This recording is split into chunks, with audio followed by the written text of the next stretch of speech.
आखिर कैसे चंद लोगों के सपने हो जाते हैं पूरे, आखिर कैसे हो जाते हैं वो सफल। नमस्कार दोस्तों, मैं संदीप स्वागत करता हूं आप सभी लोगों का अपने इस YouTube चैनल में। आज मैं आपको बताऊंगा चंद ऐसे लोगों के बारे में जिनकी जिद ने उनके सपनों को पूरा किया, जिनकी जिद की वजह से वो सफलता की ऊंचाइयों को पा सके, जिनकी जिद ने पूरी कायनात को उनके सामने झुका दिया। तो बने रहिएगा इस वीडियो में मेरे साथ अंत तक। दोस्तों, आपने बहुत सारी मोटिवेशनल वीडियोस देखी होंगी या आपने बहुत सारी मोटिवेशनल स्टोरीज सुनी होंगी, लेकिन जो आज मैं आपको बताने जा रहा हूं वो आपके रोंगटे खड़े कर देगा। दोस्तों, एक ब्रिटिश आर्मी का जवान अपने मिशन पे था। उसने हवाई जहाज़ से छलांग लगाई और 5000 मीटर की ऊंचाई पर आने के बाद उसने अपने पैराशूट को खोला, लेकिन उसका पैराशूट सही ढंग से खुल नहीं पाया और उस अध खुले पैराशूट के साथ वो तेज़ी से ज़मीन की तरफ गिरने लगा और पेड़ों से टकराते हुए जोरदार तरीके से ज़मीन पर गिरा। उसे हॉस्पिटल ले जाया गया। वहाँ डॉक्टरों ने उसे देखा और उसे बताया कि अगर आप बच भी गए तो आप कभी चल नहीं पाओगे। क्यों? क्योंकि आपके मल्टीपल इंजरीज़ हैं। आपकी रीढ़ की हड्डी 3 जगह से टूट चुकी है। वो शख्स चुपचाप सुनकर उस बेड पर लेट गया और महीनों तक उस बेड पे पड़ा रहा, लेकिन उसका दिमाग पूरी तरीके से काम कर रहा था। उसका दिमाग सही काम कर रहा था। उसने सोचा कि मैं अपना सपना पूरा करूंगा। जो सपना मैं सालों से वर्षों से देखता आ रहा हूं, उस सपने को पूरा करूंगा। उसने अपने बेड के सामने माउंट एवरेस्ट का पोस्टर लगाया। जी हाँ दोस्तों, उससे बचपन का ये सपना था कि मैं माउंट एवरेस्ट को फतह करूं, माउंट एवरेस्ट की चढ़ाई करूं। दोस्तों, एक शख्स जिसको डॉक्टर ने कह दिया हो कि आपकी रीढ़ की हड्डी 3 जगह से टूट चुकी है, आपके मल्टीपल फ्रैक्चर्स हैं, आप कभी चल नहीं सकते, वो शख्स अगर ये कहे कि मैं माउंट एवरेस्ट की चढ़ाई करूंगा, मैं उस पर फतह हासिल करूंगा, तो आप लोग उसे क्या कहेंगे? पागल? हाँ दोस्तों, शायद उसका ये पागलपन ही था जो उसकी इस जिद को पूरा कर गया। उस घटना के ठीक 18 महीने बाद 16 मई 1998 को उस शख्स ने माउंट एवरेस्ट को फतह किया। और यही नहीं, वो ब्रिटिश का सबसे यंगर माउंटेनियर भी बना। उसका खिताब भी उसे मिला। और यही नहीं, पैरा जेट और पैरा मोटर में 900 मीटर की ऊंचाई पर बिना ऑक्सीजन के जाने का खिताब भी उसे हासिल है। आप उस शख्स को बहुत अच्छी तरह से जानते हैं। वो हैं मिस्टर बेयर ग्रिल्स। आपने उन्हें मैन वर्सेस वाइल्ड में हज़ारों बार देखा होगा। वो हमें किस तरह से सर्वाइव करना है, बुरे वक्त में किस तरह से हम अपने आप को सुरक्षित रख सकते हैं, इसके बारे में बताते हैं। और उनके इस टीवी शो में अमेरिका के राष्ट्रपति बराक ओबामा भी आ चुके हैं और हमारे देश के प्रधानमंत्री श्री नरेंद्र मोदी जी भी आ चुके हैं। आखिर कैसे वो शख्स अपने आप को इस ऊंचाई पर पहुंचा पाया? आखिर क्या था उसके अंदर ऐसा? दोस्तों, सिर्फ जिद।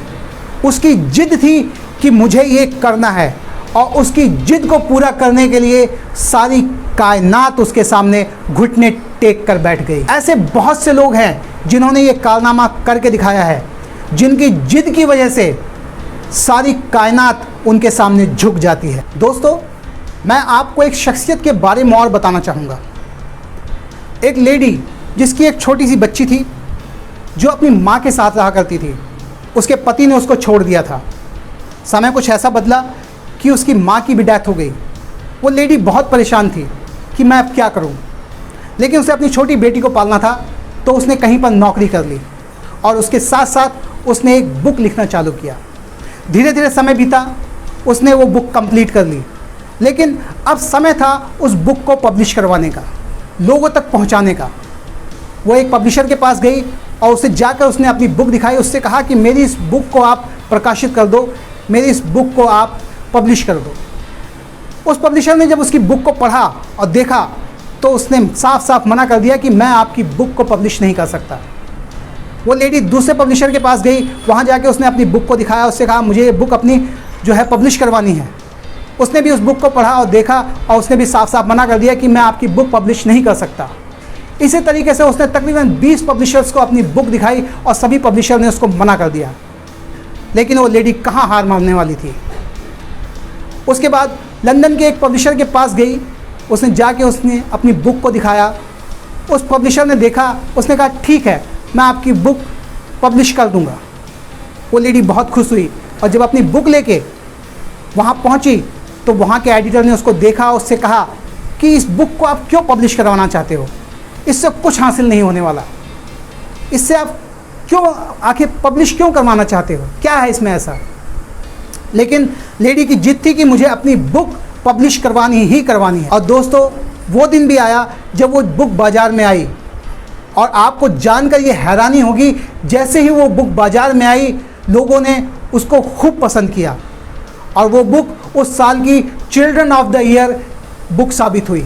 दोस्तों, आप भी उस बुक को अच्छी तरह से जानते हैं। आपने अगर वो बुक पढ़ी नहीं होगी तो देखी ज़रूर होगी। उस बुक का नाम है Harry Potter and the philosopher's stone और उस लेडी का नाम जिसने इस बुक को लिखा उनका नाम है J.K. रॉलिंग। और यही नहीं, उन्होंने 7 किताबें और लिखी जिस पर 8 फिल्में बन चुकी हैं। और मैं आपको बताऊं, 400 मिलियन से ज़्यादा उनकी बुक की कॉपीज़ बिक चुकी हैं। और ये दुनिया की पहली ऐसी लेडी बनी जो बुक लिख के मिलेनियर बनी है। दोस्तों, आपको अपने ऊपर भरोसा होना चाहिए, चाहे कोई कुछ भी कहे। आपको अपने काम की जिद होनी चाहिए, तभी आप अपने लक्ष्य में सफल हो सकते हैं। 750 करोड़ से ज़्यादा लोग हैं इस पूरी दुनिया में। हर कोई अपनी दौड़ पूरी करने के चक्कर में लगा है, लेकिन इस दौड़ में जीतता वही है जो सिर्फ दौड़ पूरी करने के लिए नहीं बल्कि जीतने के लिए दौड़ता है। 2019 में एक नाम बड़ी ही तेज़ी से चर्चा में आया और आते ही हर न्यूज़ चैनल की हेडलाइन बन गया। वो नाम था हमारे देश की हिमा दास का। दोस्तों, उसने 20 दिन के अंदर ही 5 गोल्ड मेडल जीत लिए थे। आप सोच रहे होंगे हिमा दास किसी रईस बाप की बेटी होगी, बहुत बड़े ख़ानदान की बेटी होगी, उसके पास सारी सुख सुविधाएं होंगी जिससे उसने ये कारनामा कर दिखाया। लेकिन दोस्तों, मैं आपको बता दूं, हिमा दास आसाम के एक छोटे से गांव के गरीब परिवार, किसान परिवार की बेटी है। और अगर मैं बात करूं उनकी सुख सुविधाओं की या फैसिलिटीज़ की, तो स्ट्रगल के वक्त उनके पास जूते भी नहीं हुआ करते थे।